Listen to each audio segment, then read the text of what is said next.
¿Qué tal? Buen día a todos. Bienvenidos a este curso.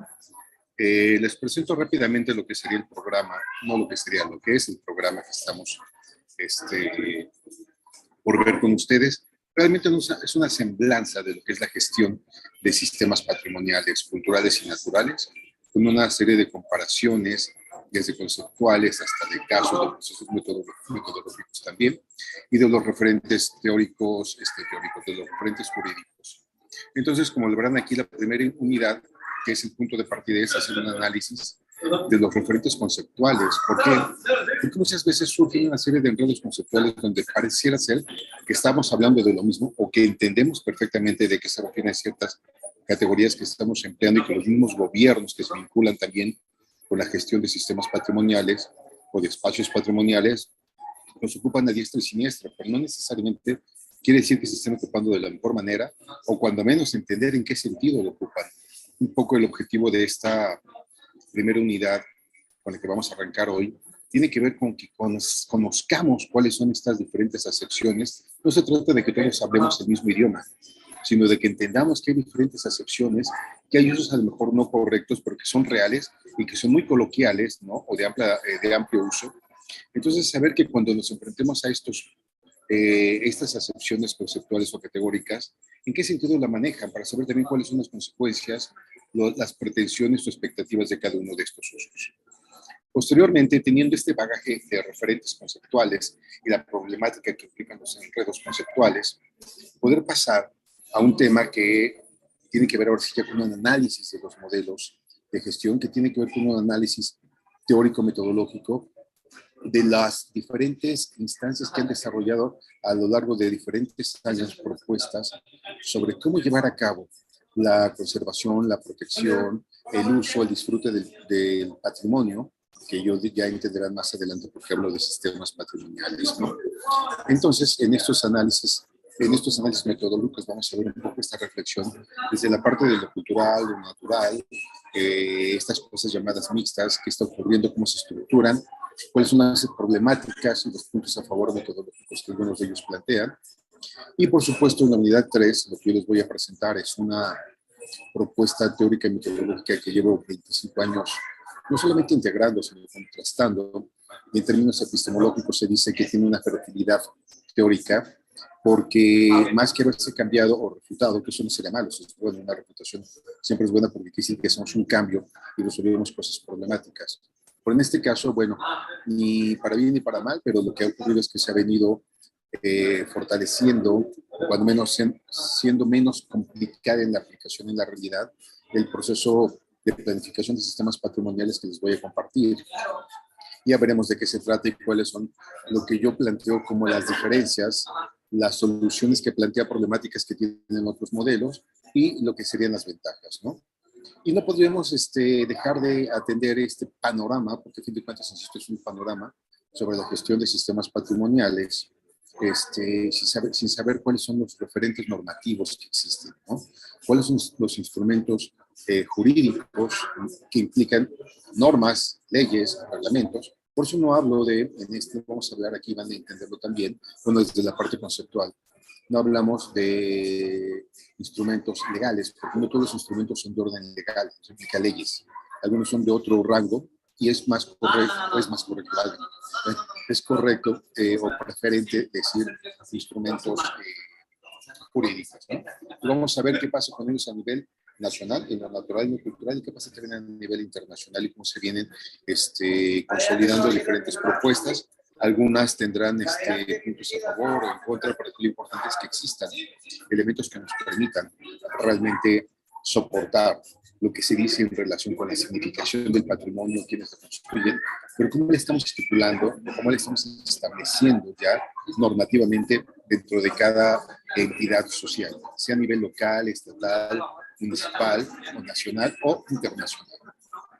Bueno, y por último, a donde espero que nos podamos ver en una última sesión, digo, porque estas las podrán ver en su momento, pero para la última sesión sí necesitaría que nos pudiéramos agendar para estar todos juntos en una sesión presencial, todos, virtual por supuesto, donde hablemos sobre las reflexiones y finales de ustedes y sobre todo las perspectivas que podrían tener sobre la aplicación de todos estos componentes que les vamos a dar. Bien. Vamos a contar esto.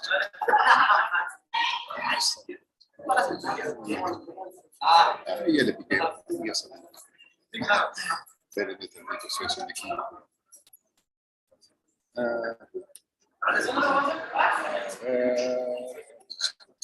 Dice. Ok.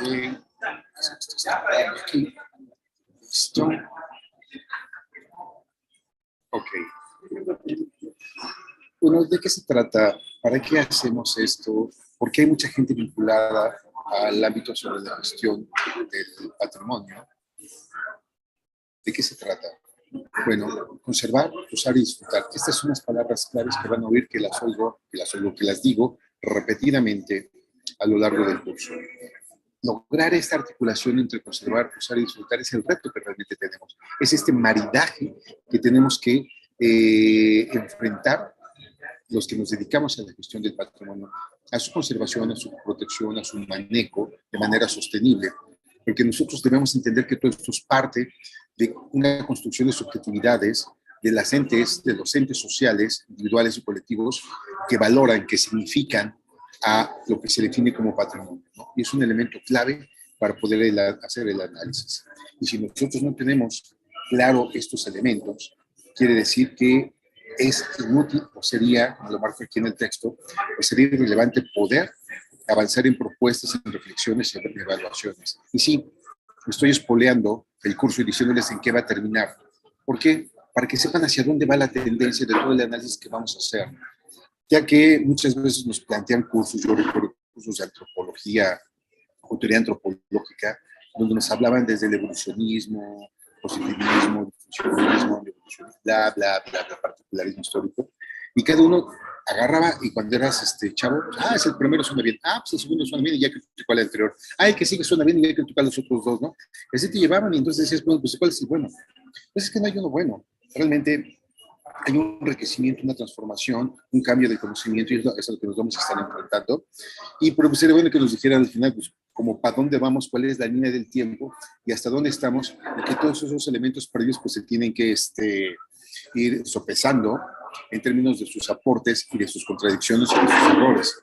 Entonces yo aquí, y por eso quise empezar al final la película, decir cuál es el final, para saber hacia dónde vamos. En un curso, yo creo que aquí es al revés de una película, es importante saber de qué se va a tratar, hacia dónde vamos a llegar, ¿no? Pero ¿cómo se logra esto que pretendemos hacer en relación con la conservación y se disfrute del patrimonio? Pues primero, identificando, como les había dicho, cuál es la significación patrimonial. Si no identificamos también cuál es la significación patrimonial, no tiene sentido hablar de una propuesta de manejo, porque es irrelevante, estamos haciendo una propuesta de manejo que no tiene que ver con la relevancia, con la pertinencia, con el atender las expectativas, los usos reales o los usos potenciales que se tienen por diferentes actores en torno al patrimonio. Tenemos que saber cómo lo significan, porque eso es lo que hace que actúen de una u otra forma, que converjan o que se contradigan entre ellos. Contradigan o contrapongan, ¿no? Y bueno, para poder atender este proceso de planificación, partirse de la significación implica que a partir de ello podemos instaurar un proceso de planificación para sistemas patrimoniales, que eso es lo que significa SPP para SP, instaurando un proceso de planificación para sistemas patrimoniales. Bien. Para iniciar, pues, el análisis de los conceptos que son los más importantes en relación con el análisis, la evaluación, las propuestas en torno a los sistemas patrimoniales, debo decirles que hay como tres grandes niveles, ¿no? De los más generales hasta los particulares y los singulares, ¿no? Entonces, los primeros que les he puesto aquí en analogía son los conceptos base, los conceptos zócalo, los conceptos base, ¿no? Basa, y después los conceptos que están intermedios, que se vuelven como puente entre los conceptos sustantivos o fundamentales, pero no me gusta ocupar esa palabra, luego les diré por qué, ¿no? Ya los conceptos que están intrínsecamente ligados con lo que es el análisis ya de lo que es la gestión del patrimonio. Los conceptos intermedios o fuste, como puse a propósito como analogía, como si fuera una columna de orden clásico griego adoptado por los romanos después por su grecolatino, son conceptos puente, ¿no? Que se ocupan tanto por el análisis de lo patrimonial como en general por el análisis social de la cultura. Pero los capitel, que son ya los que están a la cabeza, los que son más singulares, son los que se ocupan especialmente ya en el análisis de la significación y de la propuesta de gestión y planificación para el manejo de espacios patrimoniales, de orden mixto, natural, cultural. Ya veremos qué pasa con esto. Entonces, de los conceptos básicos con los que vamos a entender, pues son los más generales, que son de orden de análisis de teorías sociales, por ejemplo, pues sí, de teorías sociales, la demarcación entre lo social, lo natural, etnia, sociedad, comunidad total y cultura. Vamos a empezar con ellos, porque esos son elementos que van a ser soporte o sustantivos para poder entender qué pasa con los argumentos de los conceptos intermedios y a qué nos referimos ya cuando hablamos de conceptos intrínsecamente ligados al análisis de lo patrimonial. Ok. Bueno, como les decía, también tenemos que evitar enredos conceptuales. No estamos descubriendo el hilo negro, nos va a plantear cosas que sean súper novedosas, sino realmente lo que les estoy invitando es una reflexión de por qué está ocurriendo una serie de problemáticas en las propuestas de planes de manejo y conservación de lo patrimonial y dónde están muchas de las problemáticas, ¿no? Y muchas de ellas se originan por enredos conceptuales. Por eso empezamos por este tema, ¿no? Bien.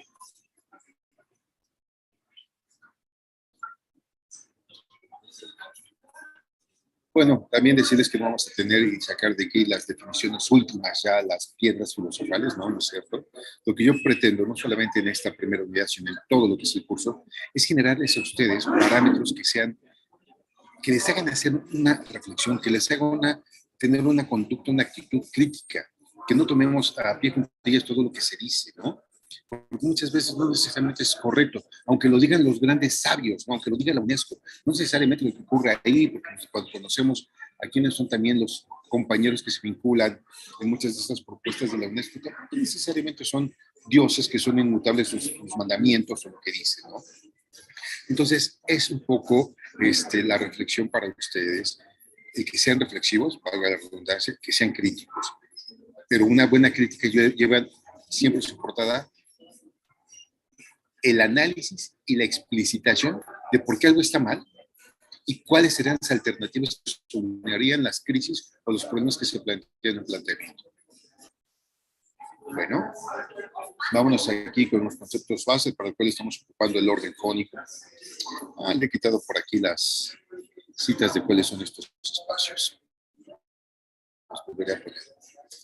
Un gran problema que siempre enfrentamos es que la demarcación entre lo humano y lo social y lo natural, ¿no? Es una cosa muy aprendida desde que somos chicos y entendemos que si lo humano fuera diferente de lo natural, por ejemplo, ¿no?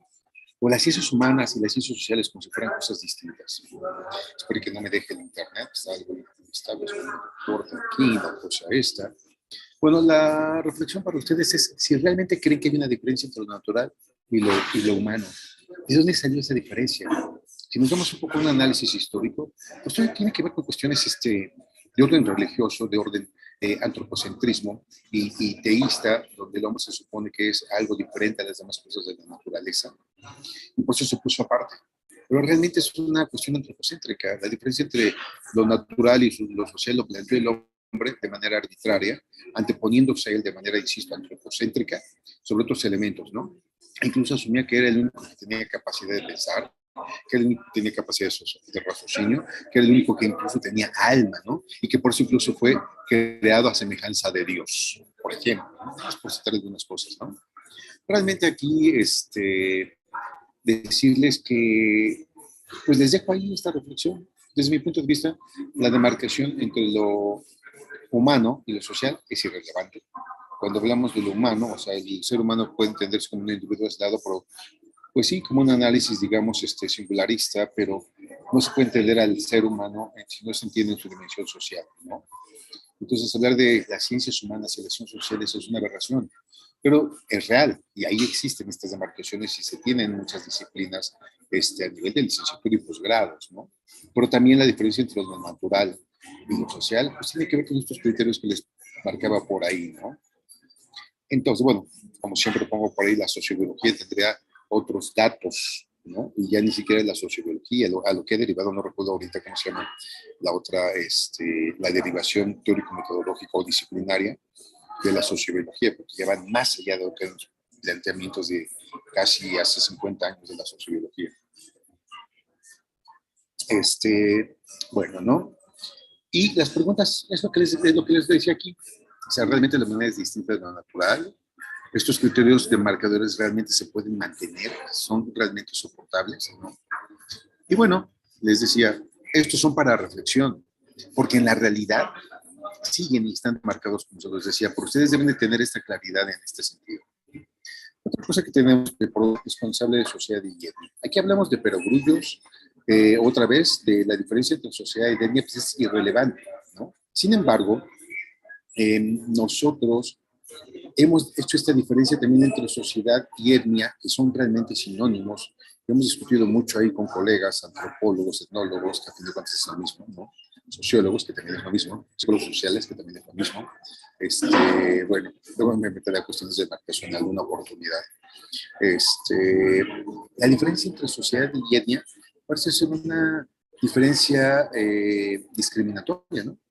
Donde sociedad tiene que ver con las sociedades de la chita, de las civitas, ¿no? De las ciudades, de los ciudadanos, y en esos grupos marginales, pobres, indígenas, o que en el siglo XIX, bueno, desde antes venían descubriendo el mundo europeo, esas eran etnias, ¿no? Sociedad, somos nosotros los civilizados, los europeos, los occidentalizados, y etnias son nosotros. Pues no, resulta que etnia y sociedad son sinónimos, ¿no?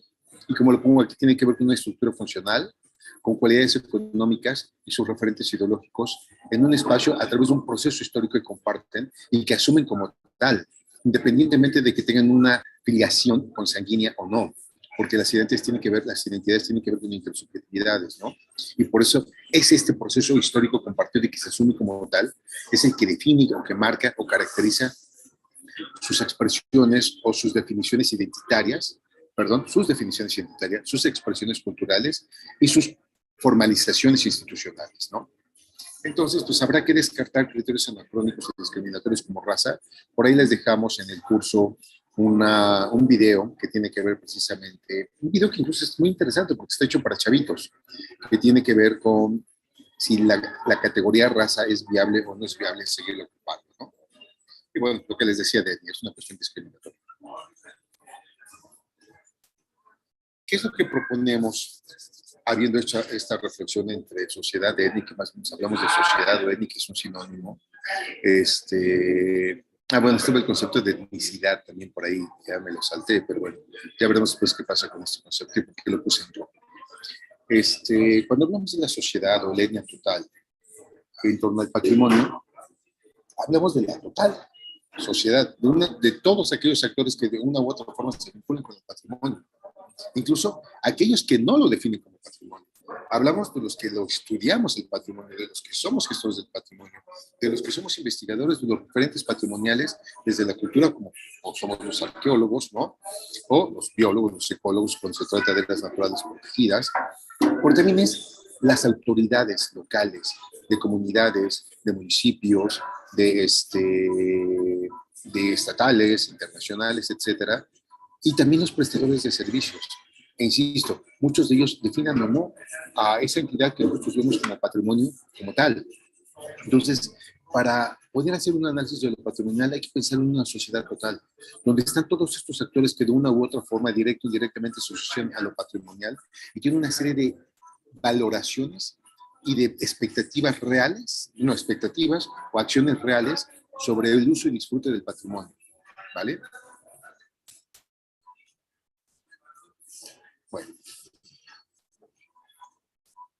Bueno, nada más una reflexión aquí. La comunidad no es una vez un asunto de discriminación, no se puede construir a las entidades marginales, ¿no?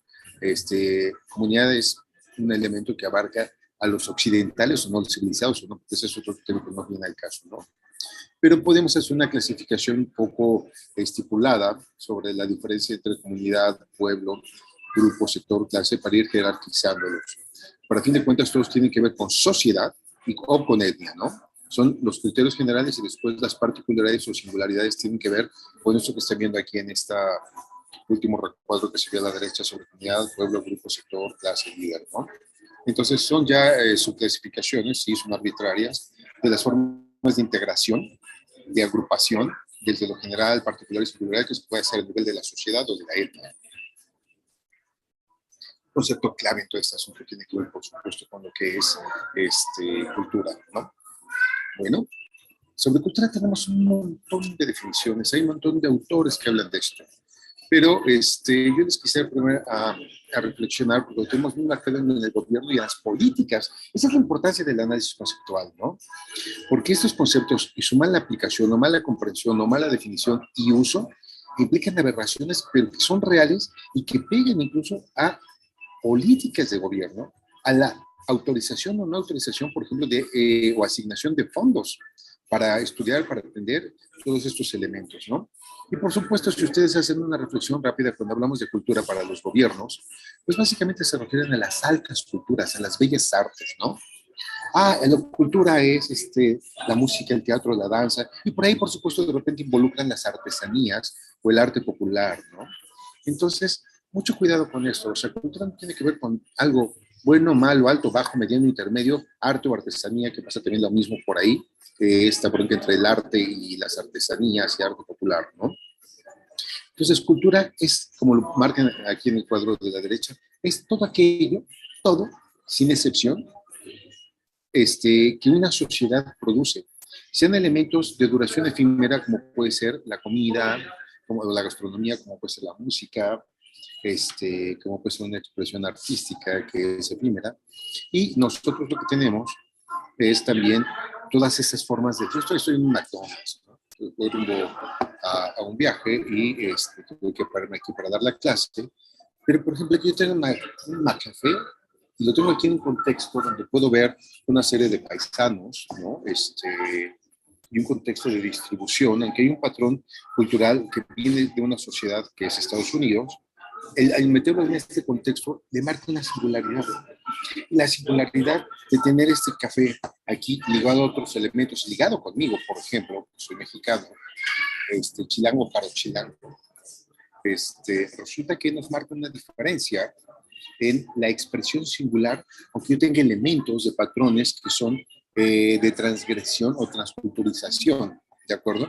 Porque tienen una traducción a esas expresiones singulares. Entonces, todo aquello que singulariza a una sociedad o etnia es lo que es su expresión cultural. Y muchas veces pueden estar conscientes de lo que le están diciendo o no. Por eso la cultura también tiene una entidad objetiva, a diferencia de lo que pasa con el patrimonio, que el que yo tenga una expresión cultural no depende de que lo sepa o no lo sepa, la voy a expresar, ¿no? Así como identificamos de repente a chilenos, o costarricenses, ¿no? O cubanos, o españoles, ¿no? Entonces yo voy a tener una expresión que aunque yo no lo quiera, ahí la tengo, ¿no? A los chilangos, cuando salimos de Chilangolandia, de repente, como siempre, nos sale el acentito ahí arrastrado, ¿no? Bueno, arrastrado de Chilango, porque todo el mundo tiene acentos y arrastres, ¿no? No recuerdo ahorita cómo se dice en términos lingüísticos. Entonces, la cultura es una entidad objetiva, ¿no? Insisto en esto con lo de objetividad, depende de que se le vea, se le identifique, se asuma o no, ahí está. Si no, no podemos hacer muchas cosas en la arqueología. La arqueología se basa en estos patrones culturales para identificar diferentes sociedades. Obviamente no sabemos cómo se llamaban los teotihuacanos. Les llamamos teotihuacanos, siendo cultura teotihuacana, a todo lo que se produjo en ese espacio, ¿no? Al norte de la cuenca, al norte de la cuenca de la actual Ciudad de México. Y pues ya le seguimos llamando así porque pues, los mexicas así le pusieron a ese lugar, ¿no? ¿Quiénes eran? ¿Cómo se llamaban los que construyeron Palenque? ¿Cómo se llamaban los que construyeron Chichén Itzá? Pues no lo sabemos. Sabemos que hay unos grupos que años después les pusieron de una manera, ¿no? Los Itzáes. Pero, pues, ¿cómo se llamaban realmente? Pues yo reto a cualquier arqueólogo que me diga si sabe cómo se llamaban. Lo que hemos hecho a nivel, muchas veces, de la epigrafía, inventarnos nombres, por ejemplo, Palenque, ¿no?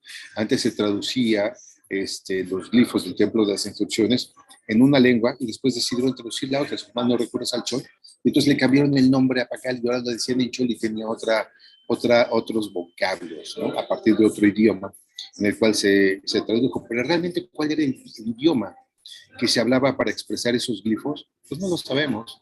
Nosotros hacemos interpretaciones y hay un asunto de sintaxis que lo identificamos y de patrones repetitivos que nos hacen hacer una construcción del idioma, pero exactamente quiénes eran, cómo se llamaban, no lo sabemos. Ok. Bueno, estos son de los principales conceptos que ocupamos y que vamos a emplear en el análisis sobre la gestión de sistemas patrimoniales. Pero ¿cuáles son estos intermedios o puente que se vinculan y también y que ocupan mucho de los conceptos base o basa y que a su vez van a también ser soporte para los conceptos ya singulares o particulares o capitel del análisis patrimonial? Bueno, aquí tenemos el orden teórico. Bueno, identidad. Nosotros hablamos de la identidad y muchas veces quién la construye, si yo la construyo, cómo me defino. En términos generales, el análisis de la identidad tiene dos grandes niveles. En términos generales, porque voy a proponer otro, es que hay dos. Una autodefinición y una heterodefinición. Una es cómo me defino yo y otra es cómo me definen los otros. Y es la combinación de estos elementos lo que genera la construcción de la identidad. Por sin embargo, yo tengo otro criterio que aporto en este sentido y ahí están viendo un poco a lo que refiere cada uno de estos criterios, que es el de la definición de autoridad. ¿Por qué? Porque no necesariamente tiene que ver con que yo me defina a lo mejor como chilango, ¿no? Bueno, 17 años estuve viviendo en Veracruz, ahorita he salido recientemente por cuestiones de trabajo, salí huyendo de la Ciudad de México, por supuesto, y y la gente como que pues no me identificaba tampoco como jarocho, por de poco me identificaban como chilango, ¿no? Entonces se volvió una cosa muy rara, como un híbrido, por eso hablaba de jarocho chilango, ¿no? Por sin embargo, yo podría definirme como jarocho, como chilango, tal vez me defino más como chilango, pero aunque quizá me inventé esta categoría para hacer otra definición, jarocho chilango, ¿no? Bueno, pero a lo mejor yo me puedo definir como chilango y la gente me dice, no, tú no eres chilango, tú eres jarocho, o al revés. Me dicen, tú no eres jarocho, eres chilango, ¿no? En Veracruz. Y en el centro de Veracruz y en el puerto de Veracruz, en la parte de Sotavento, porque no todos los de veracruzanos son jarochos. Estos son los diferentes niveles de identidad, ¿no? Pero también depende no solamente de cómo me defino, sino cómo me definen los demás. Pero vamos a suponer que ya tuvimos un acuerdo y que los chilangos dicen, sí, este tipo es chilango y nosotros lo definimos como chilango y él se define como chilango y tiene atributos chilangos, etcétera, y no tiene que ver con sanguinidad, ¿sí? Pero realmente yo soy guanajuatense, soy ñañú, soy de descendencia otomí. Y entonces resulta que vienen programas de desarrollo social y a la hora de presentar mis reclamos para un apoyo de beneficio social, la autoridad me dice, no, no, no, papá, a mí no me importa, tú no eres chilango, tú eres guanajuatense, así es que sáquese de aquí y no va a recibir ningún apoyo. ¿Por qué? Porque aunque la sociedad a la cual me estoy integrando me acepte, me defina como de ellos, yo me defina como de ellos, me integre con ellos, en términos de la autoridad hay un sesgo, también hay una definición de la identidad donde yo no soy compatible por ellos, aunque yo diga sí, sí, yo valorativamente me acepto ellos también, pues no. Entonces la definición de autoridad también es algo real y esto lo pongo como ejemplo, lo he dicho en otras clases, que le pasa o le pasó a un conocido que estuvo viviendo con los Rarámuris, ¿no? Donde él habían asumido, ellos, y él se asumía como Rarámuri, ya no como Chavochi, y resulta que pues, le dieron una patada a nivel de las instituciones cuando había beneficios para la comunidad donde él vivía. Bueno, y en la identidad hay niveles, no es lo mismo hablar de la identidad a nivel mexicano. Yo, pues si yo soy mexicano, y compararme en términos de identidad con un potosino, ¿no? A un zacatecano, no, espérate, pues estás hablando de mexicano, estás hablando de otro nivel de generalidad. O si yo hablo de mexicano, quizá podría ser una analogía sobre las expresiones identitarias, pero con un mexicano, con un argentino, con un español, a nivel de lo que son entidades estatales. Entonces yo tengo que hacer en el análisis de la entidad una correcta identificación de qué nivel de generalidad estoy partiendo para que mi análisis fuese relevante y no haga absurdos por ahí. Bien, etnicidad. Yo los invito aquí a que llenen estos cuadritos que están en vacíos y que podemos encontrar definiciones de etnicidad, porque es otra de las categorías muy usadas y muy generalizables y perfectamente aceptadas dentro del argot de los antropólogos, etnólogos, sociólogos, que tiene que ver con etnia, recuerden, etnia igual a sociedad. Entonces, les apuesto que cualquier definición que ocupen y que busquen de etnicidad O deriva a una definición de cultura o deriva a una definición de identidad. Es un enredo conceptual, es una categoría irrelevante que no debería de usarse, pero sin embargo está vigente y se ocupa para todo. Pero cuando hagan el análisis de esto van a ver que se refiere a cultura o se refiere a identidad. Bien, aquí viene una cosa que me divierte mucho presentárselas en este curso. ¿Cuál es la diferencia entre tangible, material, intangible y material? ¿No? O tangible, intangible, material y inmaterial, ¿no? ¿Realmente existen cosas que son etéreas? Muchas veces pensábamos que las ideas eran cosas etéreas que vivían aquí, no sé de qué manera, en el cerebro, no sé si nos salían y se nos metían, ¿no? Porque eran etéreas y no las veíamos. Pero realmente lo que pasaba es que tenemos problemas en el desarrollo de tecnologías que nos permitían identificar otros elementos que no necesariamente eran etéreos, sino que ahora tenemos formas de poderlos observarlos, medirlos, identificar sus flujos, etcétera, que son energéticos. Realmente la apuesta es que todo tiene que ver con energía y materia, que es una misma forma de comportarse de todas las cosas en el universo, en la realidad, y que las diferencias entre tangible e intangible, o lo inmaterial y lo intangible, tiene que ver más bien con el tiempo de duración, ¿no? La forma en la cual se perciben estas cosas de la realidad, qué tipo de sentidos es a través del cual lo percibimos, y el tiempo de duración. Por resulta que eso es arbitrario, ¿no? O sea, el que un carro dure 10 años, por ejemplo, y que un café dure unos minutos, ¿lo hace más tangible o intangible? O un carro, a diferencia de una casa, pues dura menos, se supondría, que un carro con una casa, ¿no? O un bosque, o el mar, ¿no? O los glaciares que ya se están desintegrando, entonces se están dejando de ser materiales a ser intangibles. O sea, realmente, ¿cuál es la diferencia entre lo tangible y intangible? Y lo que les invito es a la reflexión. Van a ver que tiene que ver por la forma de percepción, con qué sentido los percibimos, que a fin de cuentas todos los sentidos tienen la misma lógica. Es un emisor, un ambiente en el cual se transmite, y un receptor, y un decodificador de ese receptor, de lo que está percibiendo, ¿no? Todos los sentidos hacen lo mismo. La vista, el tacto, el olfato, el oído, el gusto, etcétera, todos, ¿no? Hacen lo mismo. Es la misma lógica. Y la diferencia en lo que nosotros estamos marcando, y ahí va la reflexión, los invito a que piensen en ello. Cuando hablamos de patrimonio tangible e intangible, el mariachi, ¿no? El Día de Muertos. El Día de Muertos es patrimonio intangible, inmaterial, de verdad, las ofrendas y todo esto. No son bien materiales, ¿no? La comida, la gastronomía mexicana. O sea, el que dure menos tiempo que otra cosa lo hace más intangible, o que una cosa dure más lo hace más material. ¿De verdad esos son nuestros criterios? Véanlo, chequen cualquier propuesta a partir de esta reflexión. Las diferencias entre lo tangible e intangible, material e inmaterial, tienen que ver con el tiempo de duración, o sea, el tiempo de duración en términos de la percepción de esa cosa de la realidad. Esto es arbitrario. Ok. Algo muy importante que nosotros tenemos en el análisis patrimonial es una cosa que se llama género de lugar. Y otra cosa tiene que ver con un análisis que se hace a partir de las cuestiones de marca y que tiene que ver con mercadotecnia, el branding, identity, ¿no? Entonces,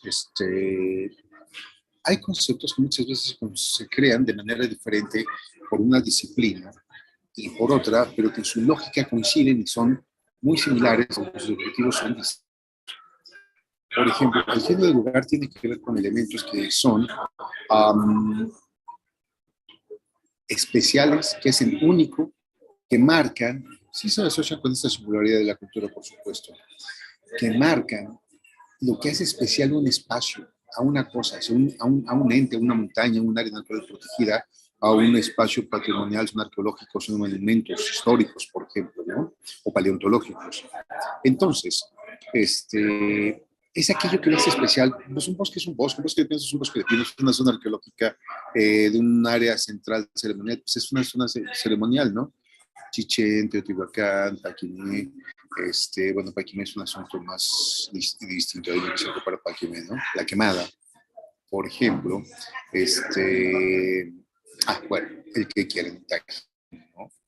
En fin, Pero ¿qué es lo que hace distinto a uno de otro? ¿Qué es lo que le da esa singularidad, ese sabor, ese espíritu que lo singulariza?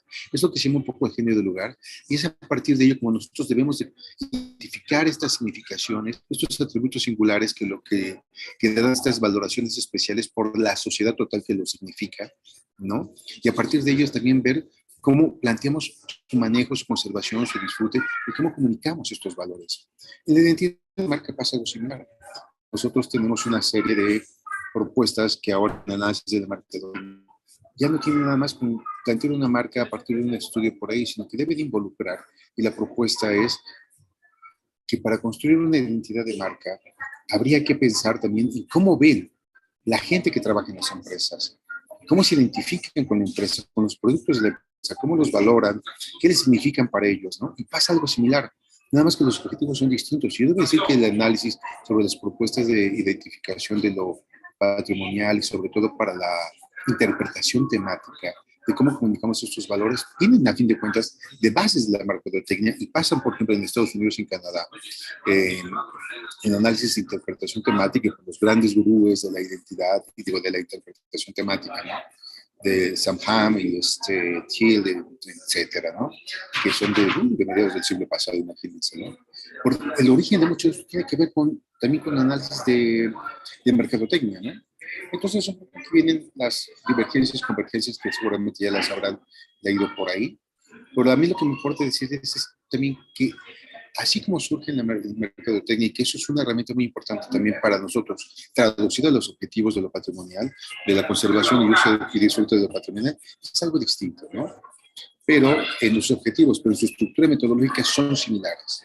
Entonces, genio del lugar, identidad de marca, tiene un paralelismo, pero con objetivos distintos, porque no es lo mismo buscar la protección, la conservación de los espacios patrimoniales a posicionar un producto en el mercado de consumo. Bueno, ¿cuántas veces habremos visto que hay piezas patrimoniales que las tocan, que las veneran, que las valoran, y que las visitan y hay peregrinaciones y las tocan y las tocan y las tocan, y después resulta que, así como pasa con las pirámides, que se desgastaron los escalones, llegan los arqueólogos y ponen otros, y ponen otros, y ponen otros, y resulta que, pues del original, pues ya queda menos de la mitad, o hay veces, si bien les va, una cuarta parte se perdió, hay veces que se perdió hasta el 80 o 90% del original, y todo son restituciones, no reintegraciones, restituciones de elementos de lo que era el original. Y parece ser que a nosotros, en el análisis de lo patrimonial, sí, siempre marcamos que debe de ser original, etcétera. Por fin de cuentas, parece ser que lo que estamos reprendando son elementos que estamos autentificando de manera subjetiva, intersubjetiva y jurídica, ajá, como original, aunque muchos de los elementos originales se hayan perdido por los usos que se dan luego del patrimonio. Por eso les decía que es importante este maridaje entre usar, conservar y disfrutar. ¿Por qué?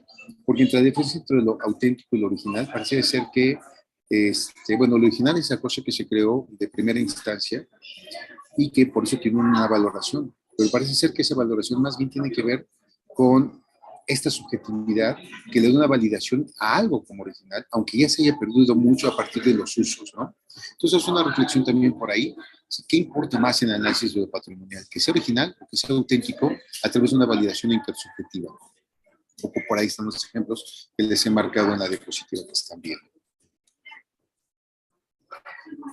Y por último, ya para ir cerrando esta sesión, los elementos conceptuales que están más ligados ya al análisis patrimonial, que les he puesto aquí como ejemplo a través del estilo corintio, los conceptos superiores capitel, o que están más ligados a la gestión, al análisis de los patrimoniales.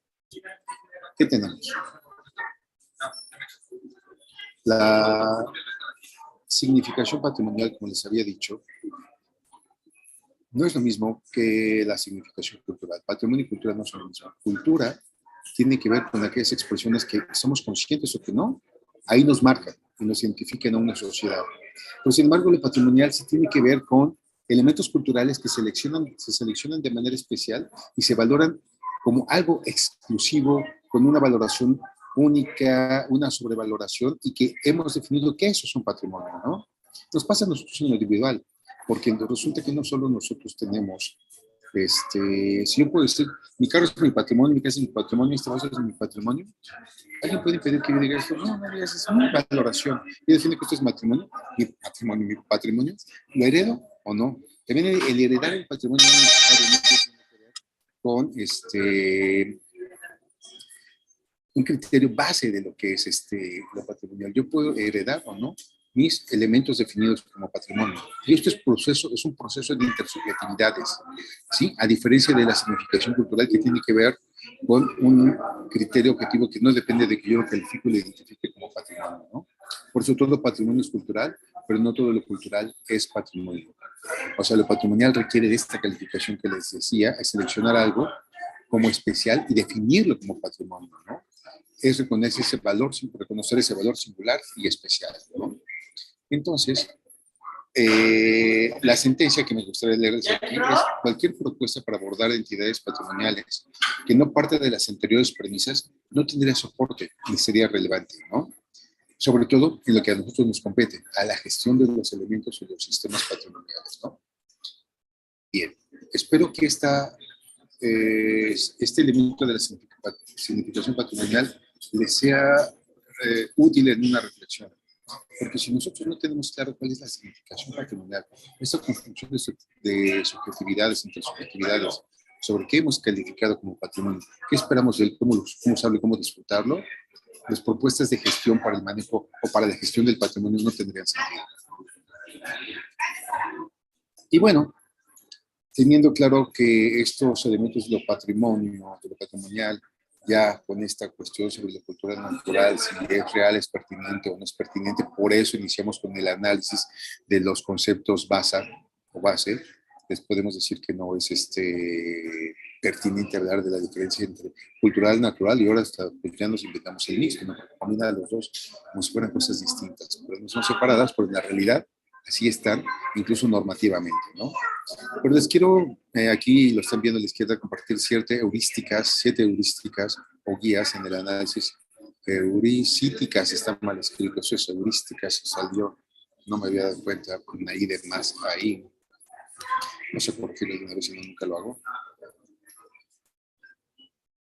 Heurísticas. Ok. Vamos a salvarla, vamos a abrir otra vez. Entonces les decía, son guías en el heurísticas, son guías en el análisis del conocimiento. Son cosas como que antes de que ustedes piensen esto, ¿no? Son como guías, apoyos para un buen análisis epistemológico.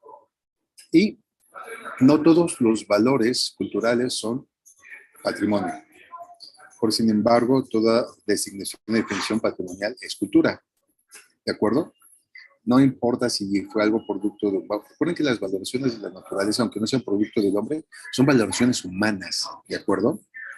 O sea, el patrimonio en consecuencia no existe en la realidad, existe como una creación de intersubjetividades de una sociedad o etnia, ¿de acuerdo? Entonces, el patrimonio implica una selección y valoración especial y de qué cosa de la realidad, de cualquier cosa de la realidad, sea producto humano o no. Y una vez definido, ¿qué es lo que se busca? Pues conservar, usarlo y disfrutarlo, ¿no? Articular estos aspectos de manera sostenible, ya veremos qué pasa con lo sostenible, es el reto para una buena propuesta sobre planificación y gestión para el manejo y gobernanza de sistemas patrimoniales. Siguiente. La pérdida del patrimonio, y esto duele mucho cuando lo digo, mucha gente se enoja, ¿no? Pues depende de a quién se le pregunta, ¿no? La pérdida de elementos en Oriente, producto de las guerras islámicas, de grupos radicales islámicas, no islámicas en general, son de grupos radicales islámicos, pues son pérdida de patrimonio si es que alguien los definía como patrimonio, pero a lo mejor destruirlos, que pues, por supuesto muchos los definía como patrimonio, incluso la humanidad, ¿no? Pero para los talibanes, por ejemplo, yihadistas, el haberlos destruido es un refrendo de su identidad y un reposicionamiento de sus componentes patrimoniales, de lo que son sus herencias, etcétera, ¿no? Y bueno, ya hablo ahí de una vez de la herencia. No todo lo patrimonial tiene que ser heredado o puede ser producto de una herencia. Puede ser o no, aunque es deseable que se herede, sí.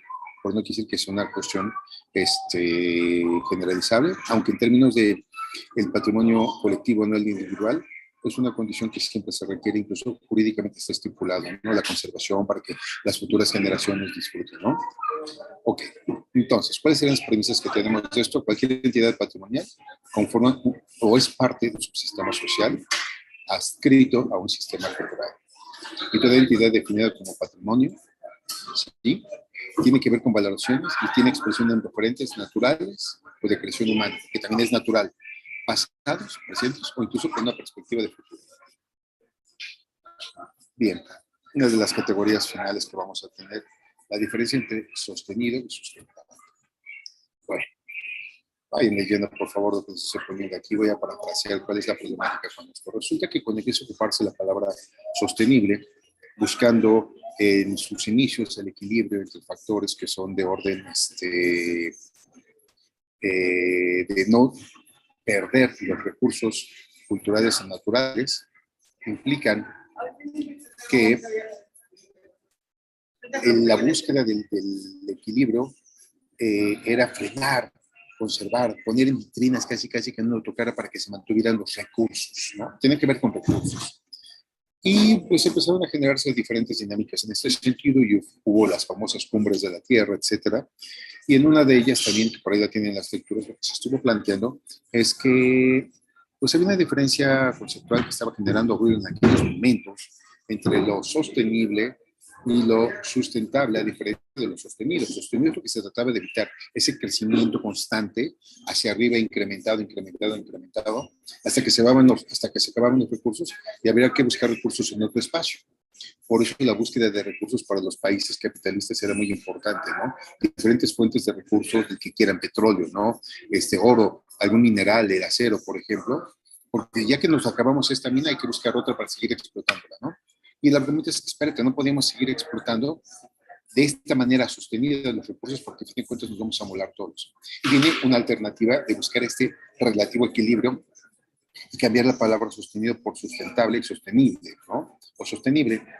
Un poco el criterio que se había planteado es que la categoría que iba a ocuparse por estas traducciones o diferencias en las traducciones entre sustentable y sostenible, que la categoría que se iba a ocupar era la de sostenible, sin embargo se sigue ocupando a diestra y siniestra, e incluso en las universidades, como siempre lo digo, y lo pueden encontrar hasta en internet, resulta que ya marcaron una diferencia entre el sustentable y sostenible, una diferencia que es irrelevante.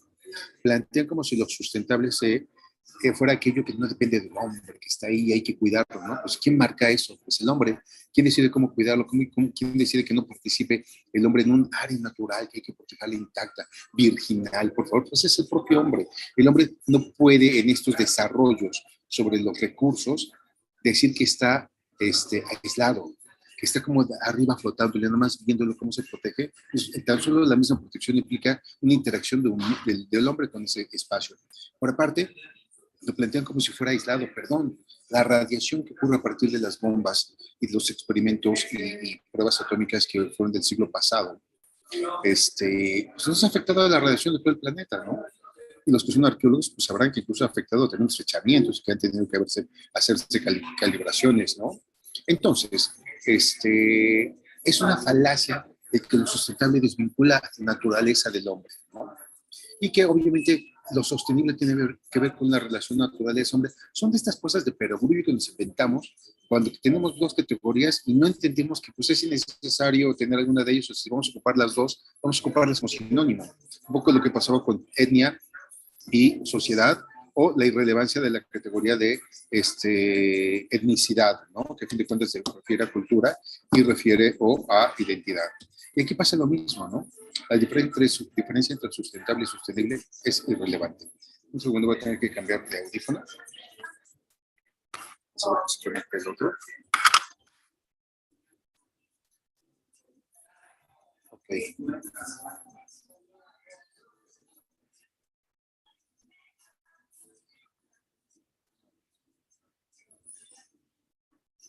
Ok. Bueno. Espero que ahí me escuchen. Y ok. Entonces espero que ahí me escuchen. Y les decía Perdón, déjenme ratificar que esté conectado.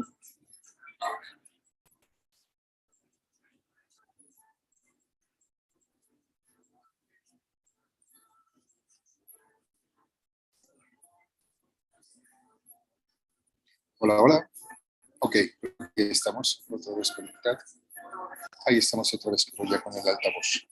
Entonces les decía que estas diferencias entre sustentable y sostenible son irrelevantes y las van a encontrar sustentable vinculado a sustentable desvinculando al hombre de la naturaleza, que es algo irrisorio, y que el otro implica esta relación, pero una relación donde se pretendía que fuera equilibrio, ¿no? Y como verán, un poco estas heurísticas también de orden de cómo es la realidad, y que parte también de un análisis de teorías del caos, sí, ¿no? A nivel de criterios generales, por eso son ontológicos. Vamos, no existe un equilibrio entre las propuestas correctas de la sustentabilidad o sostenibilidad, ¿no? Nosotros lo que estamos buscando es desacelerar el ritmo de pérdida de los sistemas ante un proceso de expansión y generación de entropía de ellos. Nosotros no estamos buscando el equilibrio, eso no existe. Pretendemos, o sea, el deterioro, los cambios de estado, la expansión de un sistema y absorción de otros hasta que este mismo colapse y se genera y se distribuye y se disipa y se integra después en otros, o aquellos que estaban subsumidos por él dejan de estar subsumidos y empiezan a volverse también sistemas expansivos, etcétera. Resulta que no podemos tener este proceso de expansión. Lo que nosotros buscamos y de disipación de energía, nosotros lo que estamos buscando es desacelerar el ritmo de la expansión y para lo que nos toca la parte patrimonial, lo que estamos buscando es desacelerar el ritmo de pérdida de lo patrimonial. Todos los elementos patrimoniales o que se están valorando como patrimoniales en su composición actual están cambiando constantemente, ¿sí? Ahora estamos valorando cosas como patrimonio que antes no se valoraban como patrimonio, ¿no? Y cosas que se valoraban ya como patrimonio, actualmente ya no se están significando de la misma manera. Entonces, decirles que en lo sostenible o sustentable, en el patrimonio, no implica el equilibrio. Lo que busca es desacelerar el ritmo de pérdida irremediable de los componentes patrimoniales a partir también de su transformación o resemantización en términos de los valores que se le atribuyen intersubjetivamente a lo patrimonial. Entonces, ¿qué es lo que tendríamos que hacer de manera importante nosotros como gestores del patrimonio? Identificar cuáles son las urgencias del deterioro y la pérdida real o inminente del patrimonio para hacer cuando menos lo mínimo que podemos hacer, y que es el segundo punto, es un registro de ello. Alguien me decía hace tiempo, una amiga que ahora es también asesor y todo para la UNESCO, trabaja para cuestiones de patrimonio, que antes la pregunta era ¿qué es todo lo que podemos conservar, no? Y ahora realmente la pregunta, ¿qué es lo que irrelevante sería, qué es lo que no nos podemos permitir perder? ¿De acuerdo? Entonces, aquí implica también, como tercer punto de principios, generar un proceso de convocatoria para que asumamos corresponsabilidades sociales para de manera conjunta, a través de esta sociedad total que se asocia al patrimonio, desacelerar los ritmos de pérdida de estos componentes patrimoniales, entendiendo que estos componentes patrimoniales también se van transformando en su significación, ¿de acuerdo? Y que entonces la pérdida también tiene mucho que ver con cómo se está transformando la significación de aquello que intersubjetivamente definimos como patrimonio, ¿de acuerdo? Y que es un poco lo que les decía, está en constante cambio. Entonces, el uso y disfrute para futuras generaciones depende también de cómo ellas van a ver y cómo van a definir estos elementos patrimoniales y cómo los quieren conservar, cómo los quieren usar, cómo los quieren disfrutar. Y bueno, les dije que una de las categorías importantes que tendríamos que analizar y que ahora ya la puedo expresar es, y sobre la cual yo me baso, porque no estamos hablando solamente del patrimonio aislado. O sea, el patrimonio o los sistemas patrimoniales son una construcción social. Y por eso hablamos de lo patrimonial, ¿no? O como ahora también se le dice patrimonialización, ¿no? Es aquella acepción en relación con el patrimonio. Y el patrimonio es cosa de la realidad que nosotros calificamos como tal. Por eso yo digo que esas cosas se les llaman referentes patrimoniales. Es el referente, la cosa a la cual yo me refiero y califico como patrimonio. ¿De acuerdo? Es un referente de la realidad que yo valoré y etiqueté como patrimonio. Pero el manejo no es de esa cosa solamente. Eso es un elemento secundario. Las pirámides, las áreas naturales protegidas, los monumentos históricos, paleontológicos, lo que quieran, ¿sí? Son referentes de una construcción de intersubjetividades.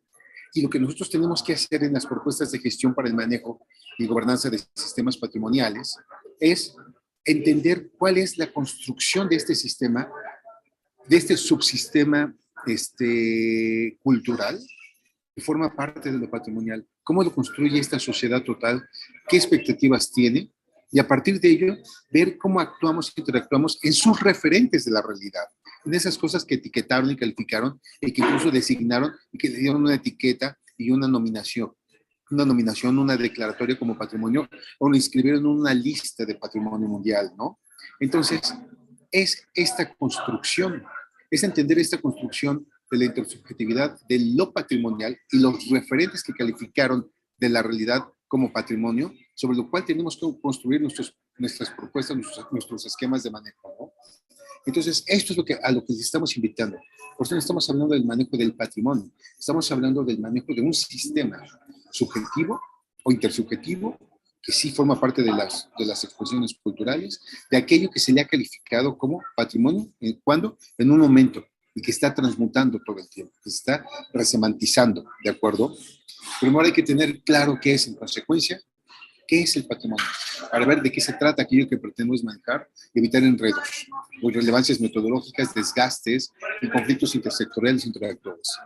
Entonces, como les he dicho y les dije que así había empezado, el fin último de toda esta propuesta y todo este análisis conceptual sobre el cual veremos ya algunos modelos para la siguiente sesión, es lograr el maridaje entre conservar, usar y disfrutar el patrimonio, o sea, lo patrimonial en su constante resignificación. De hecho, aquí está mal.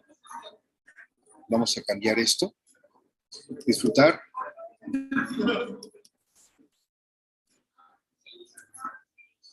el referente,